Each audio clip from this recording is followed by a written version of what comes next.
This is the Ferrari Roma Spider, powered by a 3.9 litre V8 twin turbo, producing 612 brake horsepower and 750 Newton meters of torque. This car, according to Ferrari, will do 0 to 60 in 3.4 seconds. The Roma was initially brought out in 2020, and then they brought out the Spider version in 2023. This is what Ferrari call their entry-level car. It is a fantastic machine. Now, obviously, these cars cost over £200,000, but for that, you get a lot of car, you get a lot of technology, and it's a Ferrari.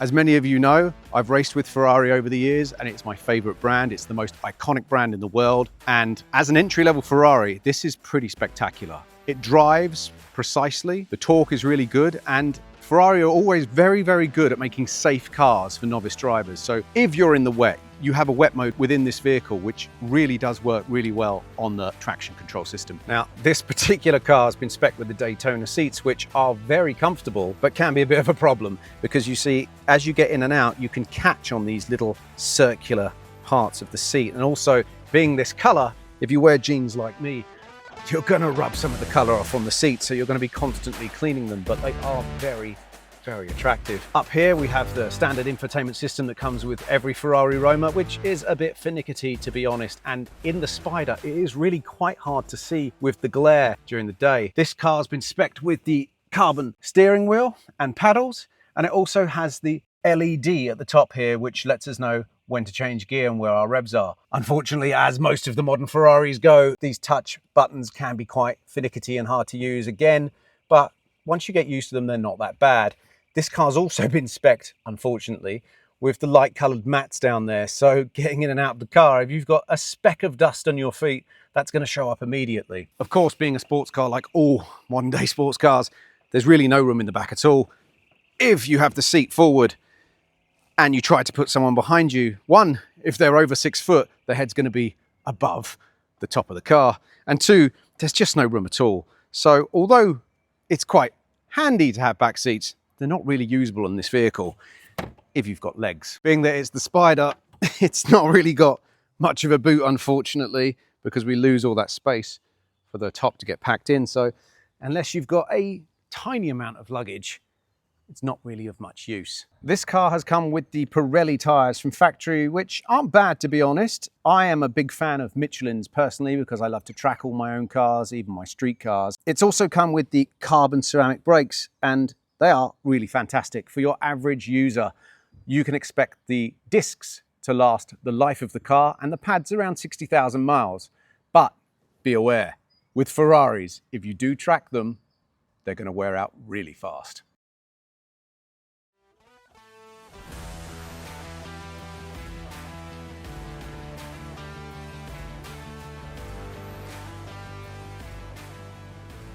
Well, that's not bad, that's pretty quick, and I think it works up to 30 miles an hour. But as I'm quite tall, as you can see, my head is actually touching the roof, which isn't ideal, but it's a sunny day, so we'll keep the top down. Like with most Ferraris, we have the obligatory bing, bing, bings, which you can't get away from, unfortunately. Now, what is nice about this car is the fact that you've got all of the cameras. So here on the dash, I've got a reverse camera, which shows me everything I need to see, luckily, because this is quite a big car and it's not that easy to maneuver. To be honest, seeing out the front is actually very, very difficult because it's got such a long nose. It's really hard to tell sometimes exactly where the car finishes. But if we're being careful, we should get out unscathed. Drive-wise, it's a pretty comfortable car, although I've got the problem with the headroom. You have got common issues that lots of Ferrari drivers do have problems with, being things like these touch buttons are quite finicky and difficult. You've got your indicators up here at the top rather than on a stalk, and you've actually got lots of additional controls around the back of the steering wheel that a lot of drivers don't even realize are there. So when I mention it to people, they're always saying to me, oh, I didn't even know there was a button around the back of the steering wheel, but there is. You can do the audio, you can change tracks, and there's all sorts of other buttons that people don't realize what they do in here. So for example, down here, you've got a heli button, what the helly does that mean?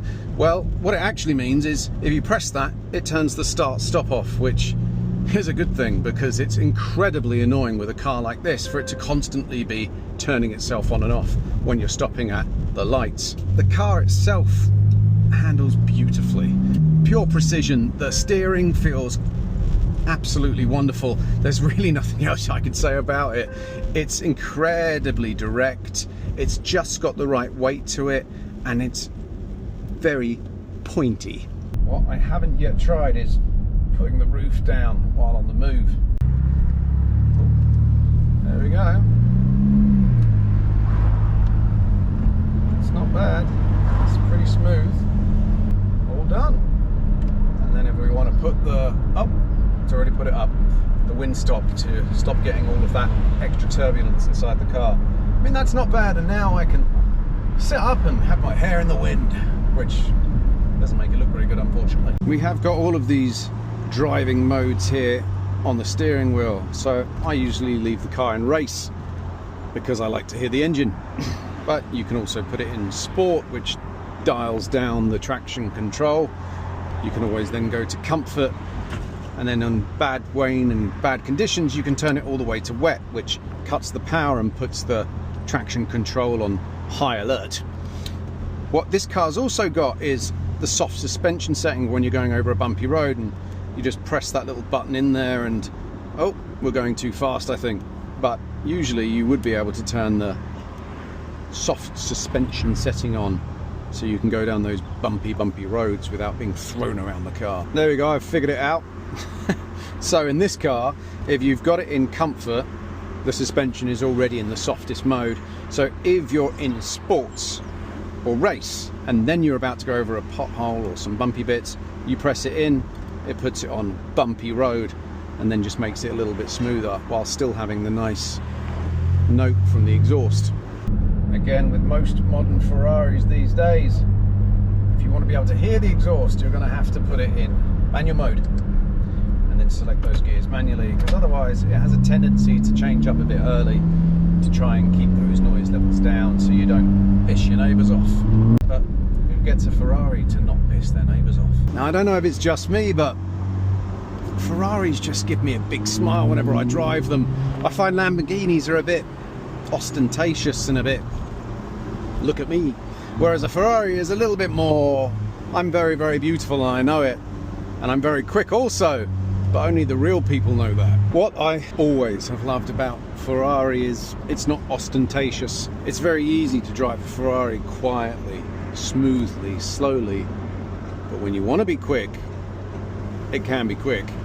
So that for me has always been a massive selling point when it comes to Ferraris. That, and obviously the way they feel, the way they handle, the way they make you feel is really important. Now, I had planned to try and find some nice roads to actually try the car out, but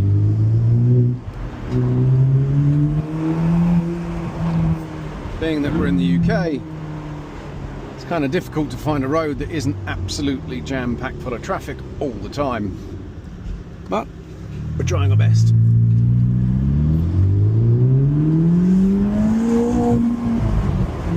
It does make a really good sound, to be honest. That V8 with those twin turbos spooling up.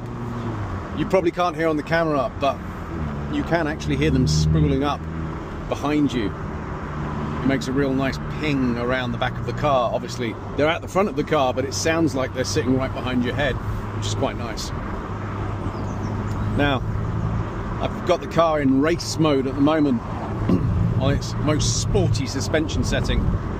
It is a little rough, to be honest, but if you're going on a spirited drive down a country lane, this is definitely the setting you'd want to have it in, because the car really changes direction really well. Traction control doesn't break in too much, which is good. Wow, it's a very quick car, very capable car. Let's go for what I would like to call a spirited drive. See what she handles like.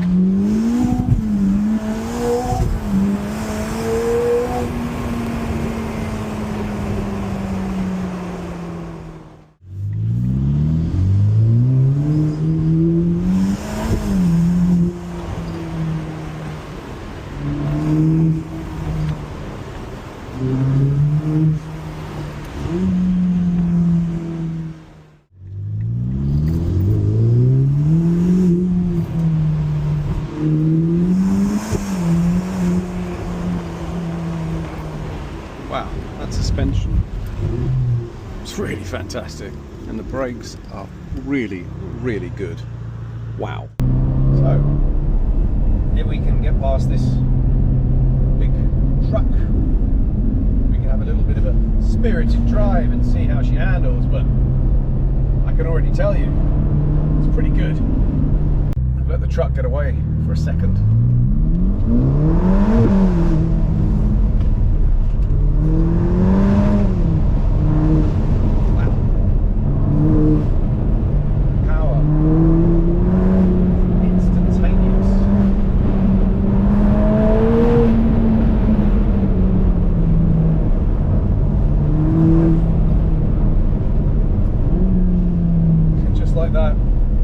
Up with the truck, but wow, that's a really nice driving car. You can have a lot of fun in this car. Now if you just want to chill out, put the car into comfort, quieten down and have a nice relaxing drive, you really can. When the car's an automatic, it's very quiet. It's eating up all of these bumps, no problem at all. It's incredibly comfortable. The brakes aren't too grabby. It's not too noisy in here. I mean, I'm doing 30-40 miles an hour on a country road and I'm not having to shout to speak to you guys. It's a very nice place to be. Of course, for me, I'm a little bit too tall for this car, but for your average height guy or girl, it wouldn't be a problem. But, you know, if I snuggle on down a little bit and there we go. Not that bad. My hair's only just getting tickled by the wind. Just to give you a little perspective of the different drive modes and how well Ferrari has got this down to a T, I'm now in sports mode or comfort. If I put my foot down hard,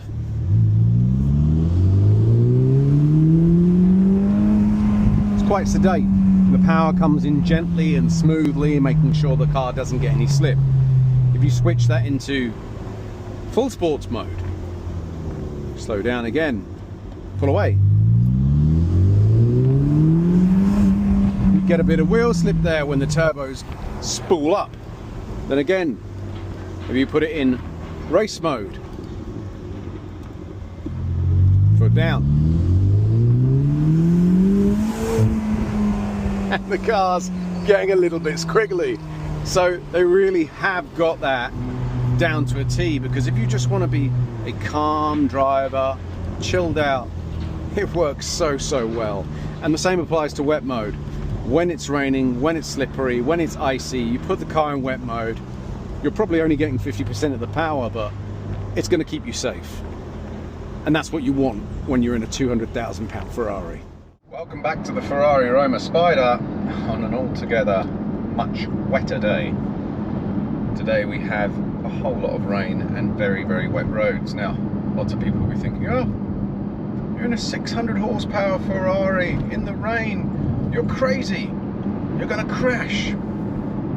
No, nothing could be further from the truth.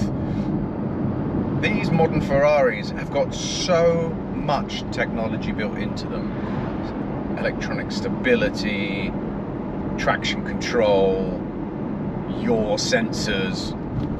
It's really hard to crash them. In fact, when you're in wet conditions like this, the car even says to you, the road's wet, please go into wet mode. So if you just put Maranello here across into wet, it's like it's a completely different vehicle. The car cuts the power by, don't quote me on this, around 50%. You can't spin the wheels. You can't have an accident when you're in wet mode. They are almost impossible to crash. Of course, I'm going to get lots of hate and comments about that. Oh, that's impossible. You know, anyone can crash a car at any time. Of course, anyone can crash a car at any time. That's completely true. But these Ferraris have got such great systems built into them that to actually crash one of these in the wet, you'd have to be a very special type of driver. These modern Ferraris have got everything. They've got all the traction modes. They've got lane assist, they've got adaptive cruise control, pre-brake warning, sign recognition. They've got so much technology that if a novice driver that had only just passed their test was to get into this car, put it in wet mode and drive around sedately with attention, there is absolutely no reason why they couldn't drive a modern Ferrari at all. They are so full of technology. I'm going to take a second to talk to you about what Supercar driver training actually does, because lots of people don't even really know. So at Supercar driver training, we take people that have bought supercars and aren't really sure about how to drive them safely, and we help them out. Whether that be they want to take them on the track and see what the car's actually capable of in a safe environment without, you know, potentially having an accident, or they want to know what to do in the event of aquaplaning. We might take them to a skid pan, or what they might need to do if they need to do defensive driving, let's say, when people are in busy city centres with lots of aggressive drivers around them that don't really care if they scuff their cars, all the way right through to high net worth individuals that drive these types of cars and are preyed upon by criminals that need to understand how to get away in certain circumstances and situations, and how to be vigilant about what they're doing, about how they're portraying themselves and how they're using the vehicle, because there is so many things that can happen when you're driving a supercar. You really do have to be quite vigilant. It's automatic, it's in wet mode, it's got all of the systems on. I can very, very easily drive this car with one hand, sedately, without making noise, without slipping, without having any incidents, really without problem. But if you've got it in wet mode, you're driving normally, and you're not slamming the throttle to the floor, you're really not going to have any issues. And even then, even if you tried to have an issue in wet mode and slam your foot to the floor, the car's not going to do anything. It's not going to go anywhere. It's going to understand that the road's wet, and it's going to completely back off the throttle automatically. So you can stamp on the throttle almost as much as you like, and you're not going to go any quicker. One of the reasons why I don't really understand Lamborghinis. Okay, they're beautiful to look at, but my God, are they obnoxious. And they're not quick. This is coming from a racing driver. I've driven every major Lamborghini out there, on track and on the road. They're not quick, okay? It's a myth. It looks quick, it's not. Lamborghinis are not quick when it comes to actually setting track times. Ferraris and high-power other brands do the job a lot better. And I tell you that from personal experience. If you want to go really fast on a track and pump around it all day long without any issues at all, buy a Porsche. If you want to show off and have everyone look at you and, oh, look at me, I've got my loud Lamborghini and it's got this really cool paint job that everyone looks at and goes, oh my God, fine, buy a Lamborghini. But you're not going to go on track, because they are too noisy out of the factory to go on any tracks, unless you're on an unsilenced day, which you pay extra for, and then you're with people that are really going to be going quickly, and you're probably going to have some problems. If you want to see more about the cars that I have personally driven and raced over the years up to this point, head on over to Instagram and go to Brad London UK, and you can have a look at all of my cars from over the years and all of my shenanigans. But we will be attempting to upload a new video with a car review at least once a week, every Thursday evening, 7 to 8 PM maybe, and hopefully you like them. And if you do like them, please let me know, because it really will help. It gets the name out there, it gets the brand out there, we get to try better cars for you and tell you more in depth about those cars, because what other car testers tend to do is they get a press car delivered to them, they get a bit of spiel by the brand given to them about what they must and must not say, and that's it, and they follow a script. We don't do that. We actually drive the cars and test them to the full, and we have a lot of personal experience with those cars as well, like I do. Okay guys, hope you liked the video, and as always, remember to like and subscribe. What car would you like us to do next? Maybe another Ferrari? Let me know. Brad out.